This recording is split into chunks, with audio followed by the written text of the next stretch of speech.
Hello, everyone. My name is Cameron Cowan. Welcome to the Cameron Journal Newshour. Thank you all for coming. I took a break last week. Welcome back, everyone. Thank you so much for stopping by.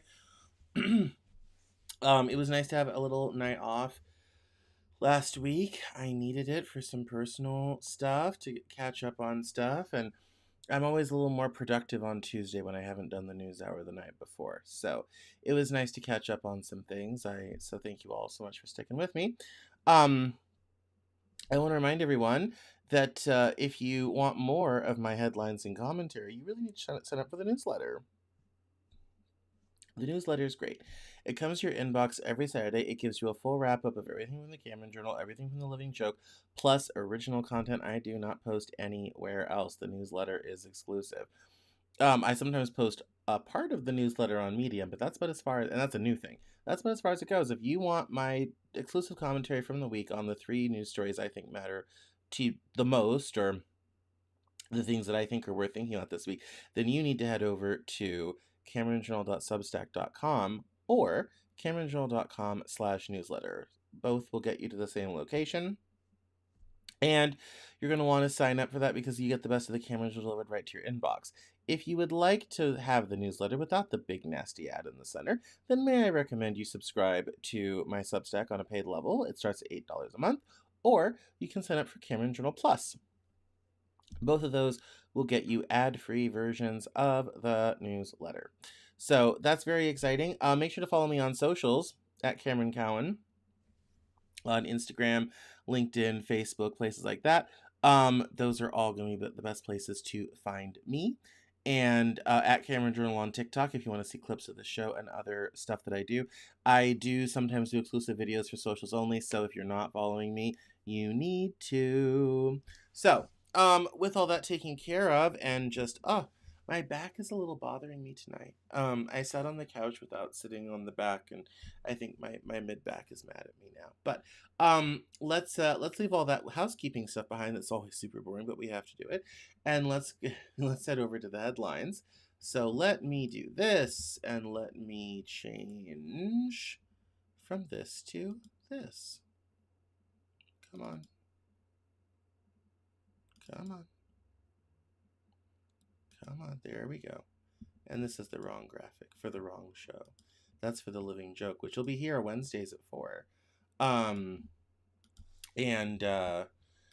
we'll dive right into the AI stuff. And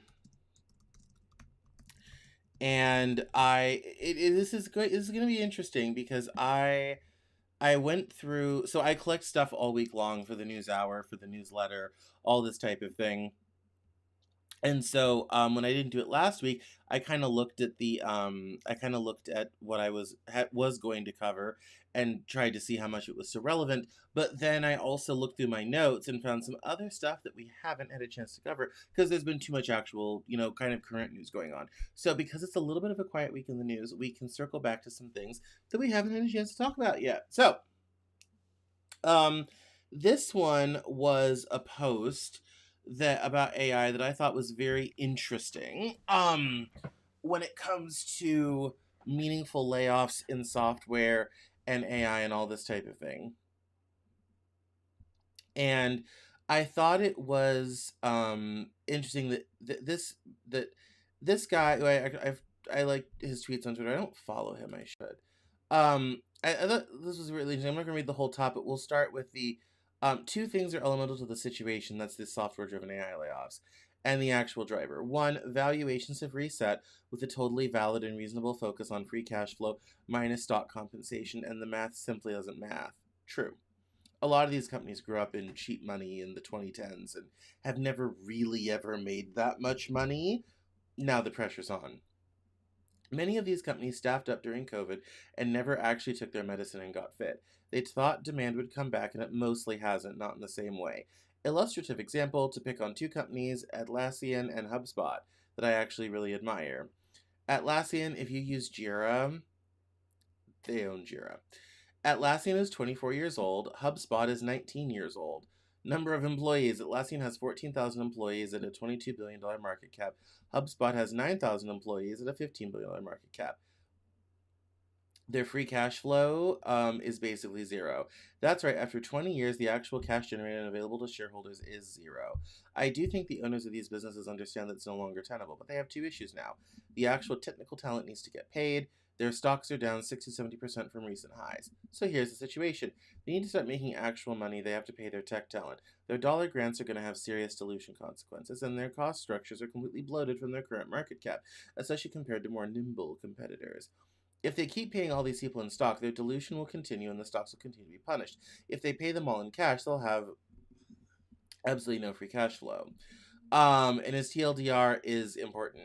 Layoffs are unfortunately the only true answer. They are coming, they will be credited to AI, and that will be air cover for the real problem, which is tech actually has to make real money and return cash to investors from businesses that never really ever made that much money. And I think this idea that the AI is a great cover for it, I think has already been true. But I think I think the bleeding in tech is going to continue. The free capital money into tech has stopped since the pandemic. And given that economically things are very difficult for everyone post pandemic, this has also made growth anywhere in most parts of the economy very difficult. Last year, seven stocks held up the S&P 500. Eliminate those seven stocks, and the stock market last year was flat. So everybody's looking to find a dollar, and layoffs are going to be where it's going to come from. Bearing that, which will have downstream effects on fewer people, salaries, other business slowdowns. It's going to end up being a sort of a spiral.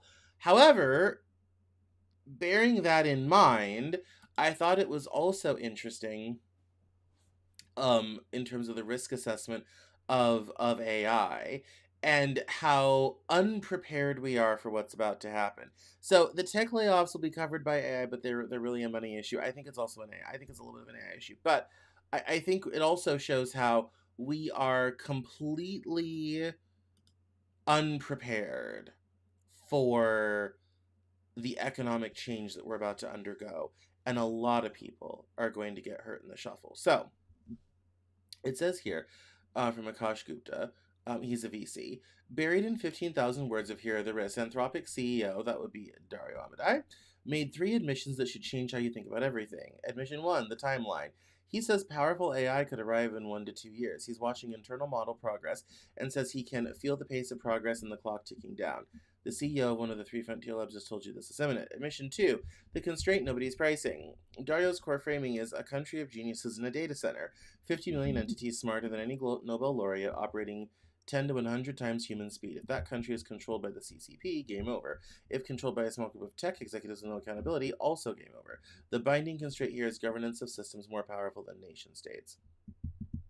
Admission 3, the thing he actually fears. Dario's worried that Anthropic's own models in lab experiments have engaged in deception, blackmail, and scheming when given the wrong training signals.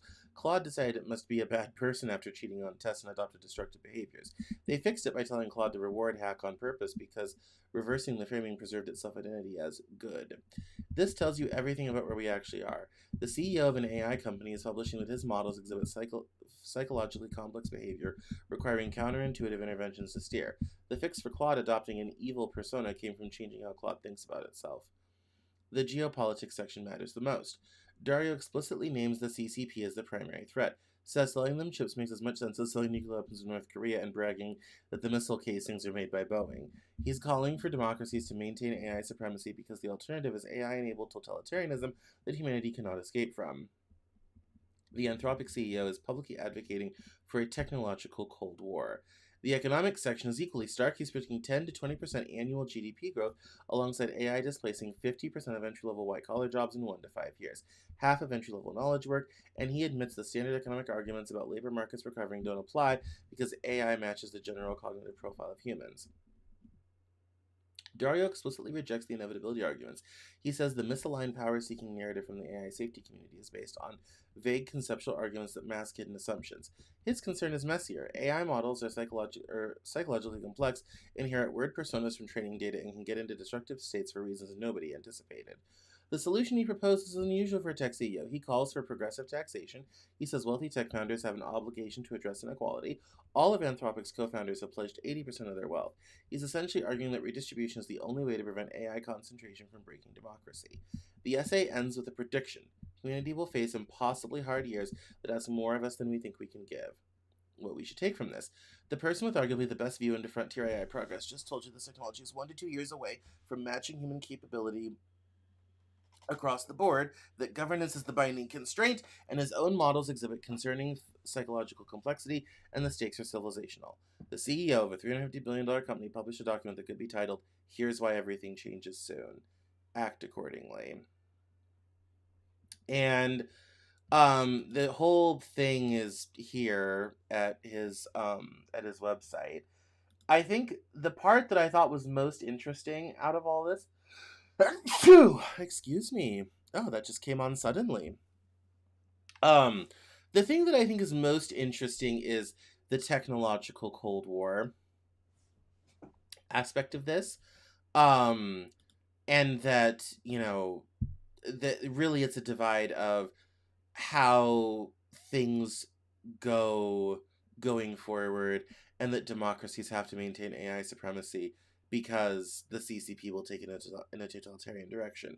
I think that's interesting. I think the economics argument is also quite interesting. I think the funny part is that we're talking entry-level knowledge work, entry-level white-collar jobs, 50% in 1 to 5 in 1 to 5 years. The standard reply to that is, if you don't have entry level now, you won't have experts later. Eventually people retire, move on, change jobs, change life, all of this type of thing.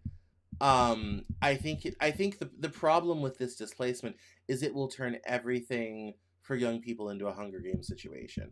There will be no clear set path, no on-ramp, and the consequences of not getting on the on-ramp are going to be quite stark. I think it's interesting that it's an entry-level primarily problem, that AI has not sufficiently gotten enough experience to take on higher level people, higher level things, and this is in mind with the, you know, thing up above saying, oh, operating 10 to 100% human speed, all this sort of thing. I think it's interesting that he focuses on entry level. It shows there's a limit, but it also shows there a danger in terms of, if we eliminate 50% of entry-level white-collar jobs, in 20 years, those that left and survived are going to be, one, completely dependent on AI, as we probably all will be, but two, there's going to be a huge price premium on those people because they'll be the only experienced people left. And if you want kind of proof of that, you can look in what the state we're in manufacturing. If you walk into any machine plant, I swear, there's tons of old guys running around, not a lot of young guys down at the machine shop. And that's because the on-ramp to those jobs was pulled out a long time ago, and so we didn't develop those people 25 years ago, and so we don't have them now. Now, a couple of those guys are probably quite happy about that and would love to die at a lathe. But that same dynamic is now coming for the rest of the economy, which means you're going to have the same problem 20 years from now, in terms of, you'll have, by that time, millennials starting to retire. Well, we'll be at the start. The oldest of us will start retiring. I'll be 58, but we start in 18, so the oldest of us will start retiring by that time. And Gen X will be out, and that will leave Gen Z and Gen Alpha with what's left. Now, when we think about my interview with Ron Hetrick, where he said, oh, we're going to have demographic decline and all this type of thing, and we're going to be, glad that we didn't lose growth, we just had flat growth, this could be very helpful. We could end up things being fine because our reduction of human labor is also met by a demographic crisis, at the same time. But I think the influence psychologically is going to be so depressing on younger people as they're trying to launch careers and getting nowhere fast because of all this. Anyway, I didn't get to cover this at all. This was from, when did you even publish this? This was in January. I didn't get to cover this at the time, but I wanted to kind of revisit again some of the things that we had not gotten to cover along the way. And I think no one's really thinking about the risk and risk profile from this, and it's interesting that Dario Amadei is talking about that stuff. And also, let's not forget, there are some people who've left AI companies in the intervening months. I haven't covered this story over safety issues, over how crazy good AI is getting, but how unsafe it is, which makes the stuff about Claude deciding it's a bad person um and having to reward hacking even more worrying. So, if you needed more reasons to be scared of AI, there you go. Let's move into MAGA and Iran and all that fun stuff, because we have some interesting stories in through here. Um, in starting with Marge. So Marjorie Taylor Greene resigned her seat in the middle of her term rather, as a sort of protest against what President Trump was doing, and I was quite surprised at how full-throated this was, now that she's out. So yesterday on Easter, President Trump on Truth Social and Twitter, Big March, yeah, exactly, posted, Tuesday will be Power Plant Day and Bridge Day, all wrapped up in one in Iran. There'll be nothing like it. Open the fucking straight, you crazy bastards, or you'll be living in hell. Just watch. Praise be to Allah, President Donald J. Trump. Now, I will say, when I first saw this, I did go double check to make sure that he really did say that, and he really did. Um, and uh, and so I thought her message was interesting and poignant. It says here, on Easter morning, this is what President Trump posted. Everyone in his administration that claims to be a Christian needs to fall on their knees and beg forgiveness from God and stop worshiping the president and intervene in Trump's madness. I know all of you and him, he's gotten insane, and all of you are complicit. I'm not defending Iran, but let's be honest about all of this. The strait is closed because the US and Israel started the unprovoked war against Iran based on the same nuclear lies they've been telling for decades, that any moment Iran would develop a nuclear weapon. You know who has nuclear weapons? Israel. They are more than capable of defending themselves without the US having to fight their wars, kill innocent people and children, and pay for it. Trump threatening to bomb power plants and bridges hurts the Iranian people, the very people Trump claimed he was freeing. On Easter of all days, we as Christians should be reminded that the Son of God died and rose from the grave so that we can be forgiven once and for all for our sins. Jesus commanded us to love one another and forgive one another, even our enemies. Our president is not a Christian, and his words and actions should not be supported by Christians. Christians in the administration should be pursuing peace, urging the president to make peace, not escalating war that is hurting people. This is not what we promised the American people when they overwhelmingly voted in 2024. I know I was there more than most. This is not making America great again. This is evil. And there's something to be said for, oh, um it's always the ones who are out of power, who he can't really get to anymore, or can't, whose election chances he can't ruin, that always speak the loudest. I want to give Marge credit that she started saying this stuff before, earlier last year, before she resigned in January this year. She was saying this stuff most of last year, and has continued now that she has resigned her seat and is out of Congress. I think it's given that Marjorie Taylor Greene is someone whose career began with MAGA, rode through MAGA, rode through the Biden years with Trump out of power, rode back into power with Trump, all this sort of thing, from 2016 to 2024, all those elections, all that time, all the public stuff that she said, all the shouting of her and Lauren Boebert, in Congress during State of the Union speeches, all the stuff that's happened, that in a decade we've gone from, she's, literally Mrs. MAGA sort of thing, to this moment, is quite a journey. And we're getting to the point of the MAGA cycle where even the people who were first with it are now starting to get out of it, which I think is interesting. And it kind of plays into what's happening in midterms and all this sort of thing. It's definitely, I would say it's interesting. She's kind of becoming a bit of a poison dragon, I think. And I'm not saying that she has that great an influence, or that anybody's, leaving the party or whatever have you because of something Marjorie Taylor Greene said. That stuff gets overhyped so much, and people like to pretend like it is, you know, a referendum on the whole movement. Let's not go there. Let's, be fair. This is one, she just happened to get national attention very, very, very early on. However, I think it is interesting that we're now at this point where someone at that level, someone who, has lots of pictures with Trump, was gone multiple plane visits, White Houses, all this type of thing, is now speaking out against certain aspects of the administration. I think that's a very interesting place. And I think it's also emblematic of, I think even within the Republican Party, I think MAGA's facing a real inflection moment. Um, Not that I think they're going to go away or disappear, but there's definitely some fissures and cracks starting to show, as is true of any political movement. Let's recall what happened the last couple of years of Obama. There was a lot of unhappiness there as well. This happens in any big political movement that takes place over years, and this one has done. It's just kind of interesting to be kind of like, okay, wow, very different place we are than we were a few years ago.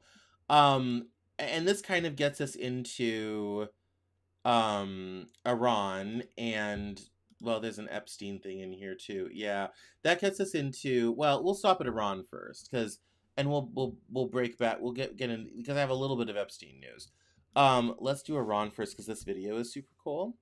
Um and it is, and so it is kind of I guess my greater point with Marjorie and getting into the Iran thing is, the Iran thing, I think, has been the last straw for some people, and has started to open up some of the fissures and cracks that were already breaking open between Trump and Congress, and John Thune, who's a insider establishment guy, Mike Johnson, who barely has control over his chamber, a lot of the commentators who have not always been on board with the second part of the Trump administration, all this sort of thing. Like, there's some cracks and fissures showing, and Marjorie Taylor is the loudest one right now. Now, bearing all that in mind, let's look at this cool propaganda video from Iran. Play the clip. So obviously this is Iranian state television video, and this is their more advanced missile that they're going to be sending out on its little launcher. This is all underground, by the way. They have these vast underground complexes to hide all of this stuff. And so, yep, there it goes, ready to fire. Bang bang. And so, yeah, and there they line up more and all this type of thing. So it's the caption is disingenuous. Nuclear tension spike as Iran launches advanced missiles amid escalating conflict. Iran does not have a nuclear weapon. They don't even have enough material to make one. So this is another conventional missile. And also, if you want to launch a nuclear payload, that missile's too small. Don't ask me how I know that. But I thought it was an interesting sort of just a bit of propaganda. But if you want to see what the other side is promoting, it's their missiles, all this type of thing. Which gets into the second story, which is a story from Occupy Democrats from NPR talking about the evacuations from military bases. We're not going to read the whole thing because it's rather long. But the NPR, it says here, NPR reports that over 1,500 sailors, their families, and pets have been evacuated from Bahrain after the Trump administration launched a war against Iran without doing the slightest bit of preparation for any possible consequences, like missiles being fired at U.S. bases. Quote, they had to leave in a hurry, many taking only a backpack with clothes. They literally told them, get what you can in the backpack, you've got to go, said Jarek Johnson, commander of the American Legion Post 327 in Norfolk, Virginia. They came with no uniforms, nothing. The three we met first, they came with the clothes on their back they could fit in that backpack.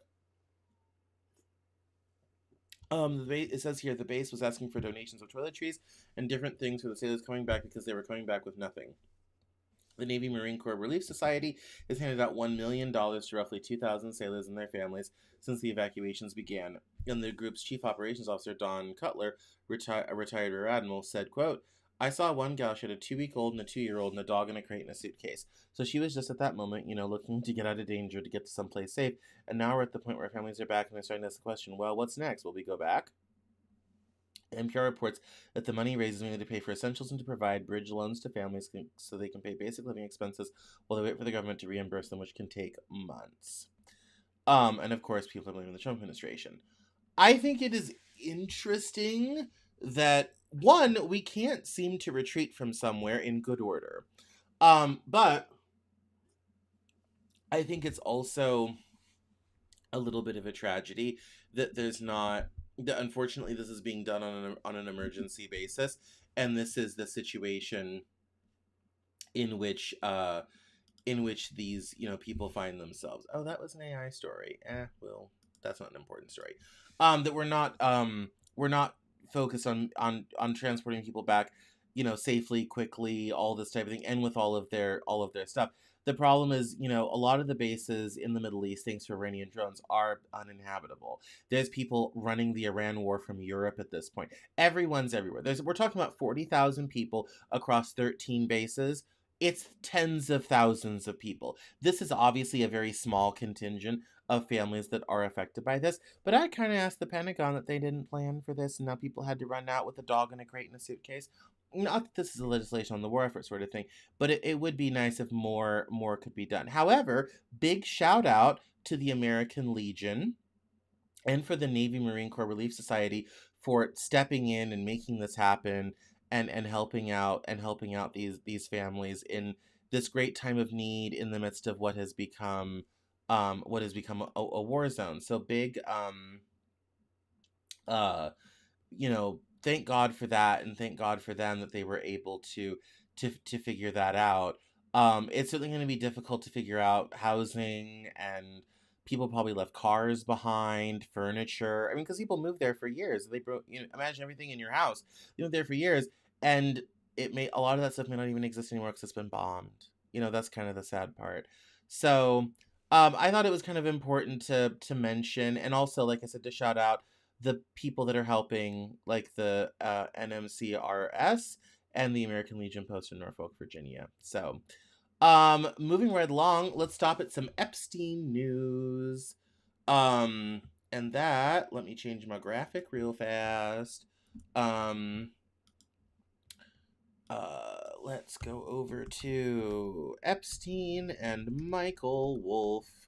So, for those that don't know, Michael Wolff is a writer, and he had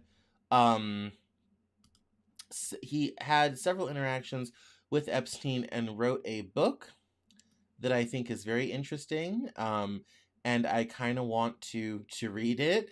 And according to this thing on the Daily Beast, why Trump feared a humiliating death on Jeffrey Epstein's plane.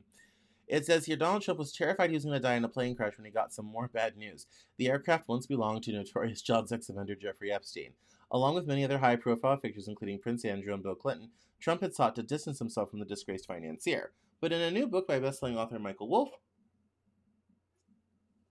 reveals that Trump discovered a chartered plane he was using to fly to a campaign stop in Colorado in August 2024 was once owned by Epstein, while being thrown about the skies in one of the worst flights anyone on board had ever experienced. The Daily Beast has obtained a copy of the book ahead of its release on February 25th. Quote, "I'm going to die on Jeffrey Epstein's plane," Trump howled, according to Wolff. In his book, All or Nothing, How Trump Recaptured America, Wolff writes that Trump's own plane was having mechanical problems, and the campaign team with Trump on board was flying to Aspen after a fundraiser in Jacksonville, Wyoming, on a hastily chartered Gulfstream. The flight was a nightmare. Wolff described it as a white-knuckle, head-banging, lurches, stomach-dropping turbulence ride with some stone-falling drops in altitude and air pressure. People were actually praying, he adds, and in the middle of it all, a report tracking the Trump team's peregrinations identified that they were riding in the former plane of Trump's old friend, the infamous sex abuser Jeffrey Epstein, writes Wolff. Epstein was awaiting trial on sex trafficking charges in 2019 when he was found in his jail cell, blah, blah, blah, blah. It says the author of Fire and Fury Inside the Trump White House writes that Trump's golf buddy, Steve Witkoff, who's now acting as the president's go-between with Vladimir Putin and led last week's peace talks with the Russian delegation in Saudi Arabia, sent his plane to take him back to Palm Beach. A grateful Trump gave the flight crew $50 bills, assigned one for each one to keep the another to spend. Problems with his private plane were a major irritant to Trump, writes Wolf. His aircraft, nicknamed Trump Force One, was out of operation with a cracked windscreen weeks before the Iowa caucus. But the reality was that Trump did not want to engage with the fact that his Boeing 757, which he bought fourth hand in 2011 and then decked out with in gold, was aging. It had spent years effectively mothballed in an upstate New York airport during and after Trump's first term. When the aircraft was again put out of action during the campaign after a mechanic accidentally deployed the inflatable chute, the man was fired on the spot. After the assassination attempt in Butler, Pennsylvania in July, Wolf writes, Trump Force One became the decoy plane, quipping that his staff and guests availably shot out of the sky with Trump himself on a secret flight. The White House has been contacted for comment. Wolf's book has already sparked ire in Trump's circle. In a statement issued last November, the senior staff of the 2024 campaign, including co-chair Susie Wiles and other president's chief of staff, and Chris Lasivita said, a number of us have received injuries from this disgraced author, Michael Wolff, whose previous work can only be described as fiction. He is a known peddler of fake news who routinely concocts situations, conversations, and conclusions that never happened. As a group, we have decided not to respond to his bad faith inquiries, and we encourage others to completely disregard whatever nonsense he eventually publishes. Consider this our blanket response to whatever he writes. The book includes extensive passages on both Wiles and Lasivita. Trump's long ties to Epstein were also the subject of a bombshell released by Wolf just before the election when he shared a tape of the pervert talking about, quote, being the best friend to Trump with the Daily Beast. Those tapes revealed a claim by Epstein that his fleet of planes had a happier memory for Trump. Epstein alleged to Wolf that Trump and his now wife Melania first had sex on board his Boeing 727, later known as the Lolita Express, for its use to feed the financier's sick appetites. White House Communications Director Stephen Chung responded to a request for comment from the Daily Beast on Thursday, saying, evening with a statement on Friday, he said, Michael Wolff is a lying sack of shit and has been proven to be a fraud. He routinely fabricates stories originating from his sick and warped imagination, only possible because he has severe and debilitating case of Trump derangement syndrome and has rotted his peanut-sized brain.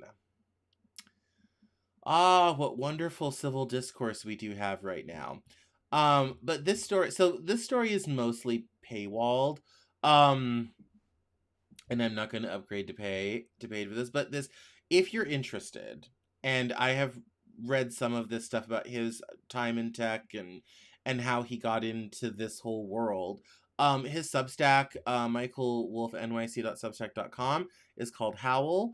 And there's the first installment of stuff. You can read through it if you want to. I think some of the insider stuff is quite interesting. Someone sent me this as a gift article, but I read it already once, and so we can't go through it again. But if you want to and you're interested, you should. I brought up the Daily Beast article because it's linked in here, and I thought it would be interesting to go over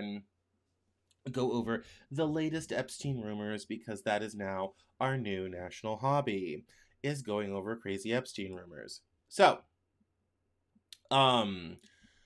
I want to get into the midterms now, because not that we can know anything about how the midterms are going to go, but it's April, we're getting into campaign season, and I always track narratives. This is the Cameron Journal, the world is hard, this is not, and we do narratives here. And so, I think it's important now to start looking at the narratives that are going to affect us over the next 6 months, 7 months, going into the election in the fall. And this has to do, is a Fox News graphic with cash from a wealthy person named Neville Roy Singham moving through organizations throughout this country. And so it shows here that from him and these shell companies go to these companies that then go to these 58 other companies. No one that we know, unfortunately, except for Goldman Sachs, Independent Media Institute, who I know, Center for Pan-African Media, and African Public Media, Alliance for Global Justice, and then threading into these other organizations and areas. And the narrative here is interesting, and I'll read you the most important part. If you are let me start from the beginning. Ever since the great Precambrian woke explosion of 2020, it has no longer mattered what specific issue was, whether it was climate change, BLM, trans rights, Antifa, Free Palestine, or feminism. All left-wing activist causes suddenly felt deeply interconnected and totalizing in very weird and strange ways. If you're a sane person, you'd have asked, how come feminists didn't care about the Iranian women subjugated and slaughtered by the Muslims for wanting more freedom? The mullahs for wanting more freedom. How come UN women cared more about making sure trans women, men, have access to female prisons than Hamas terrorists raping Israeli women? How come Greta How Dare You Thunberg smoothly pivoted to campaigning against Israeli apartheid while never once mentioning China destroying marine ecosystems with overfishing? What is even Queers for Palestine? Why the hell was Microsoft doing landing acknowledgements before Zoom town halls? Everything from American corporate life to Hollywood movies to universities became vehicles for the Omni cause, a single, all-encompassing moral framework where climate, race, gender, borders, and foreign conflicts are fused. The surface issue often became secondary to maintaining ideological purity across the entire bundle. True. That's actually even still a problem in the left. Nothing so far. So, Melissa Chen rather, says here, I knew where it was coming from. Now Data Republican and Nazra Namani have the receipts. David Horowitz used to say that the issue is never the issue is always the revolution.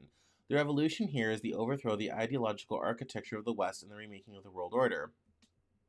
China's leadership explicitly wants to undermine American confidence of itself and of the US-led world order because Beijing is a revisionist power that sees the system as designed to keep it subordinate. China's not wrong. And so it amplifies narratives that portray the US-led order as the root of evil, imperialist, morally bankrupt, white supremacist, exploitative, and inevitable decline. The aim is cognitive warfare to erode domestic support for protecting this order, which serves to facilitate China's seamless rise. Neville Roy Singham has funneled at least $287 million through dark money intermediaries, donor-advised funds, shell companies, and U.S. nonprofits into a vast network of far-left activist groups, media outlets, and political education organizations to push this. Somehow I'm a liberal person. I never get any of this money. Don't hang out with the right people. Quote, Data Republican directly quotes Singham at a 2024 CCP forum in Shanghai. Quote, if we want to have a new world order based on multilateralism that President Xi and CPC in China had proposed, we have to undo the ideological damage that's been done by the narrative of World War II. Read that again. Understand that Singham sees the World War II narrative as the last major cultural obstacle standing between the current order and the multipolar China-led future his network is working towards. And now, notice all those around us who are parroting the same line. It used to just be crazy lefties in the NGOs like the UN, or the globalists like the WEF. The UN's not an NGO, but continue. Now you're seeing it on the right. Beijing wins when a majority in the West treats US hegemony and the post-1945 system as invalid so that it can replace it with one where it sets the rules and norms. And this is the open thread of the House of Singham, Neville Singham's mega exposure. And this is from Fox News, and like I said, there's the graphic here. This narrative, particularly the end of we have to end the World War II order and it's happening on both the left and the right and all this sort of thing, that's a very important narrative because as we approach the multipolar world in which we are now entering, the old order is on its way out. But here's the problem. We're going to hear a lot about this narrative. But here's the problem we have already. Trump has been the biggest advocate of ending the current world order. It's expensive. You know, he's threatening NATO every other week because they cost too much money. He is spending a lot of time and effort pulling the U.S. back from its various overseas commitments, especially on the money front. The new budget chops out, $500 million in, all sorts of, healthcare and food, all this sort of thing, social work and all this sort of thing around the world, in order to enhance the defense budget to $1.5 trillion. It's the first time the right's talking about it that way, but that's kind of been the party line for a while. Everybody, there's nobody really invested in the continuation of globalization. Honestly, China was the biggest winner out of globalization to begin with. You'd think it would be in their interest to do so, but no, because they understand power. They're the participants and have benefited from a system they do not own or control. They don't want to own it. That's too expensive. They've seen what's happened in the US, and the Chinese are many things, but they're not stupid. They don't want to own it, they want to control it. And those two are very different things. You can let someone else own something, but if you control it, that's almost better than owning it because you get all the benefit and none of the cost. That's what China's trying to do. However, the problem with saying that, oh, that this is just an entirely China-led thing and it's Neville Singham who's trying to undermine it, that's also in policy and practice what we're doing anyway. Now, I'm not saying that this is the great thing or that this isn't dark money or that this isn't, that these organizations aren't getting funding from China. There's major corporations whose entire market is China. There's a lot of money flowing out of China into the rest of the world. And yes, Beijing certainly wins when the 1945 system, falls apart, which I would argue we're already pretty much there. Globalization is on its way out. And the conflict in Iran, the pandemic showed us the problems with globalization and showed us the cracks. I would say the war in Iran is doing a good job of killing it because everyone's going to want more local supply chains, things that they control, working closer with local allies, not sending stuff over oceans for hundreds of miles. This and all of this is happening, but all of this is happening regardless of what Neville Singham thinks about. So this is interesting because this is probably going to be a narrative. I'll put it down now, especially given that Fox News is doing it. This is going to be a narrative that and notice how this post starts. It starts with, oh, the left and all their issues and the Omni cause and all this type of thing. And why is this all combined together? Because it's secretly being funded by Neville Singham to promote China. That is the simple narrative. And I guarantee you we're going to see this fall, where the new attack against leftists, liberals, Democrats, any blue aligned thing is going to be, well, they're getting paid by China to say that. Or this is more, China influence, China money influencing them to do this. I guarantee you the goal is going to be associating Democrat liberal leftism with China, who's an enemy, to invalidate the Democratic talking points. And so I've bored you with this post to say, I actually want to follow this woman too. Bored you with this post to say, look out for this narrative.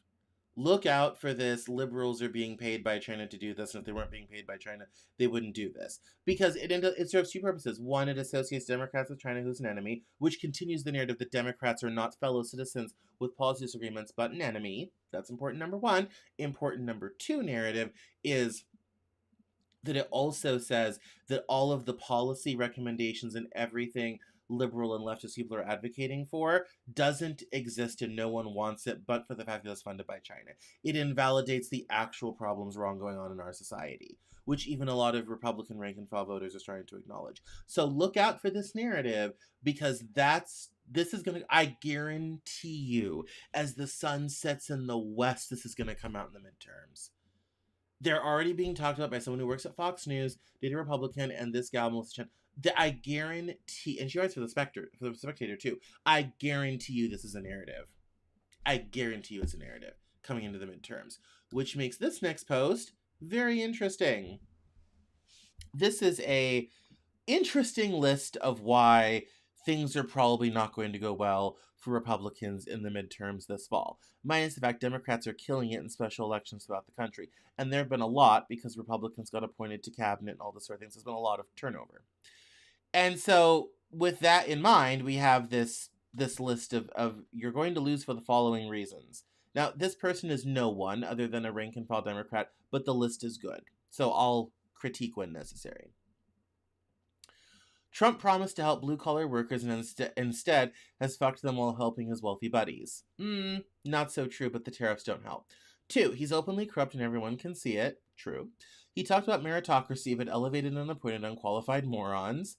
One would argue it depends on what merit you're looking for. Meritocracy can be ability. It also can be the ability to get people to like you. 4, he's gone too far in his border security, has pissed off Latino voters and a lot of white voters that only wanted the criminals removed. That's probably somewhat true. I think things with the deportations have gone a lot farther than a lot of people planned. I don't think it's a panacea. But yeah, I think the immigration stuff is going to be tough to message on. All of his promises about lowering prices on gas, electricity, insurance, groceries have been broken. That is somewhat true depending on where you live. Gas is obviously going up because of Iran. Electricity is out of control, but that has to do with AI. Insurance is bad if you're in Florida. Grocery prices still remain fairly elevated, although they are down from 2023 and 2024, and that's important to mention. Started a war with Iran. I don't care that he calls it an excursion, it's a war. The Epstein files, no explanation needed on that. Has dedicated his efforts to foreign affairs, even though he campaigned primarily on domestic issues. I'll give him a pass on that one. He has alienated and angered our allies for no reason whatsoever. True. His tariffs have driven up prices and created an effective tax on average Americans. Also true. He's massively increased our debt and deficit, even though he promised to reduce it. True. He's failed to create jobs and opportunities for young people and blue-collar workers. He has a negative job growth record in his first year. That one is... So they revised the labor stats for last year, and the job growth was basically flat. We created a handful of jobs last year. Now, I will say, to their credit, last month's job numbers for March were quite good. 175,000. But, I mean, yes, the economy has certainly struggled. But here's the thing, and I'll even give Trump a little bit of pass on that. For longtime listeners, in the fall of 2024, when we were about to have the election, I said at the time, whoever wins in November, and it does not matter, is going to have big economic headwinds heading into next year, 25 and beyond. There's pretty much no way Trump was going to have a great economy even 1 year in. It just wasn't going to happen. There's too many economic headwinds. The economy's changing too much. Money's too expensive. There's a lot that really a president can't control. Also, we tend to ascribe the economy to the president, and we really shouldn't, because his levers over the economy are comparatively few, but we continue to do that. The tariffs certainly did not help the existing economic headwinds involved. And the last one, and I think this one's quite interesting, is it's obvious that many of the MAGA influencers don't give a shit about anything other than making as much money as they can. Instead of helping steer a policy, they just reinforce Trump's worst instincts. I think that last one is true for some of the MAGA influencers. I think some people are starting to split off, which I find is very interesting. But I think how you view Trump's worst instincts is incredibly subjective. I think a lot of people, quite frankly, like and are okay with what is going on. For most people, except when you go to the grocery store or this type of thing, the life today is not that much measurably worse than our lives were a year and a half ago. Are things expensive? Yes. Well, they were before. If anything, that's gotten a little bit easier, but not much. Is the world complicated and scary and frightening? Yeah, the same. I think for the average person, a lot of the effects of what has happened hasn't really reached people where they live. The U.S. aid money getting cut didn't affect them in any meaningful way. Department of Education getting cut hasn't really hit that much yet because a lot of it's tied up in court. A lot of the stuff that Trump wanted to do has gotten struck down and tied up in court, so it hasn't really hit the regular average person yet. I think that will start to change, especially as the year drags on. But I think the MAGA influencers, I think a lot of them are quite fine with what's happening. And what is going on is what they voted for. But I think it's also important to understand from a narrative perspective that this is probably going to be social media and a lot of Democrats talking about these points into the fall. And I think the problem with this is none of this is emotionally charged. It's very dry. It's very like everybody thinks this way when that's almost never true. I think it doesn't really reach people where they are. But I think this is an excellent foil for what the Democrat narrative and messaging is going to be going into the midterms. It's going to be kind of like, hey, if you look outside and don't like what's happening, vote for us. Which is unfortunate because it's a great opportunity to articulate a point of view. And I wish they would articulate a point of view. Unfortunately, I think this is the best we're going to get. I don't know if any of this is going to really move voters. I really don't. Anyway, we're getting to the top of the hour and my throat is tired. I love this article from Semaphore, speaking of the midterms. And this kind of reinforces my point on what's going to reach voters where. They felt overwhelmed by bad news and grocery bills. They weren't sure who you can trust these days, and they couldn't name a politician that might fix it. By convening a focus group of 7 swing state voters, all mothers between 27 and 48 years old, the Democratic firm Navigator Research found angst about the country's direction and little faith in either party's ability to fix its problems. Quote, "It's just very overwhelming to me trying to figure out what direction we're actually going in," said a 40-year-old mother of 3 from Georgia, who had voted for neither President Trump nor Kamala Harris in 2024. "I feel like things are going to get worse before they get better," said a 38-year-old mother in Wisconsin who supported Trump. "It's going to take a lot to break down those evil walls that were built up and all the evil behind everything so that things can get better eventually." Navigator Research regularly gathers groups of representative Americans to check in with voters who aren't overly engaged with politics. Last week's session, which was viewed by Semaphore, focused on women who felt it had become too expensive to come to support a family in the U.S. Quote, "The gas prices are going up right when taxes hit," said a 27-year-old mother from Arizona. But the voters surveyed didn't seem to see either party as the solution. Even those who'd voted for Harris couldn't name a Democrat who spoke to their needs. Quote, "They don't see any improvement in what's happening in the economy," said Margie O'Mara, principal at GBAO Strategies, who proctored the focus group. "They don't see anything from the Trump administration that's helping them. These are folks who are looking for it, and they're not feeling it. They're feeling that things are getting worse."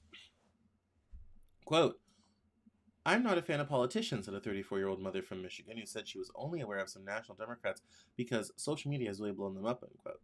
The participants indicated they largely turned to social media rather than traditional media for news about the country. The news wasn't good. The women were vaguely aware of Attorney General Pam Bondi, but some thought she had resigned her office in a scandal. They were more closely following the Department of Health and Human Services under Robert F. Kennedy Jr.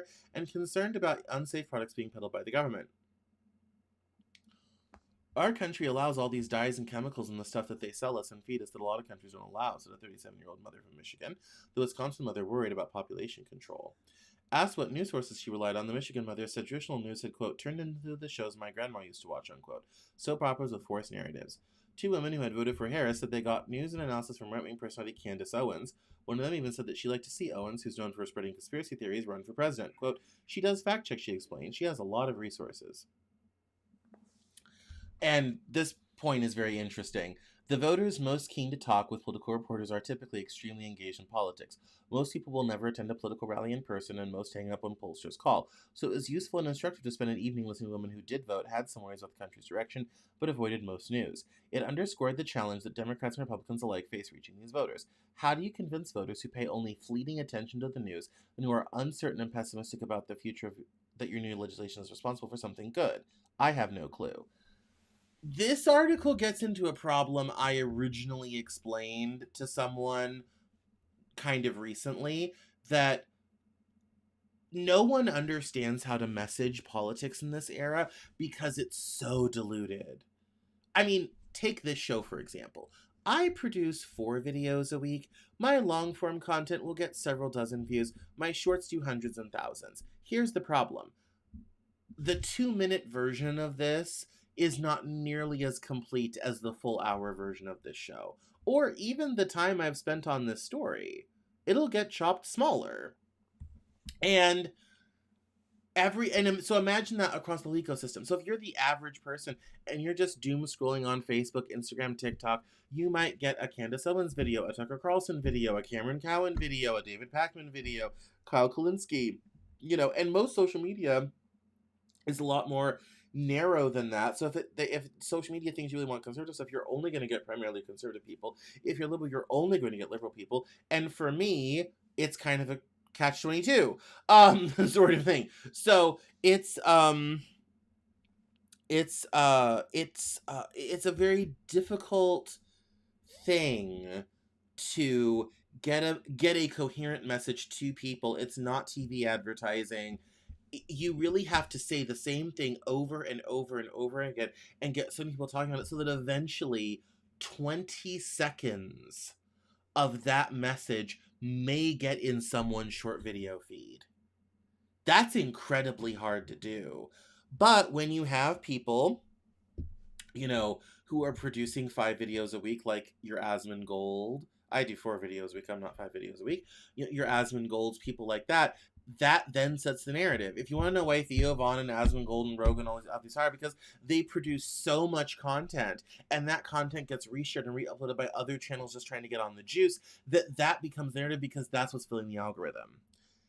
My best months, social media wise, are when I produce an outsized amount of videos. So if I do an extra event, or we have news hours and a lot of interviews or this type of thing, when I produce the content at volume, that's when I usually get more views. So when you have people that can do that, they're the ones that have the influence. And remember, all of this, and I mean all of this, is dependent on 4 tech companies who basically control what people see.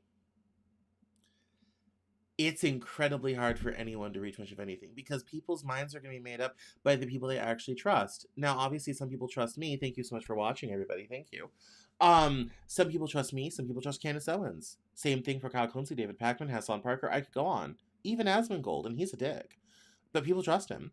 And so on it goes. Getting messaging through that noise, I think, is going to be incredibly, incredibly difficult. And I think for Democrats that are afraid of taking on new media, learn to do podcasts. A lot of them. That's where the conversation in politics is happening. Even for engaged voters like these women on Semaphore. So, my back hurts and my throat hurts more. So I'm going to save the Robert Rice story about the wealthy pouring so much of the money wealth into politics for next week and the Supreme Court on mail-in voting. I'm also going to save for next week, and we'll go from there, because I'm ready to be done. It's been a little bit of a crazy day around here. So, thank you all so much for watching. I appreciate it. My name is Cameron Cowan. This is the Cameron Journal Newshour. You can find me online at Cameron Cowan on LinkedIn, Facebook, Instagram, at Cameron Journal on TikTok and Blue Sky. Don't forget to subscribe to the newsletter, and if you want to support this journalism and my voice of reason and non-outrage neutrality, please subscribe to Cameron Journal Plus. I also want to remind everyone I am launching a new live event called Cameron Journal Salons, where I'm going to bring together the best of the guests from the Cameron Journal in one panel discussion, in some evenings starting this month and into May and June, getting ready for a big virtual summit that I'm working on with Suit Media. So keep an eye out in Substack, emails, all that type of thing for that. I will 110% be sending a lot of emails about that. So you're going to want to get on the train now. Cameron Journal Salons are going to be really cool because if you're a Cameron Journal Plus subscriber, they are free for you.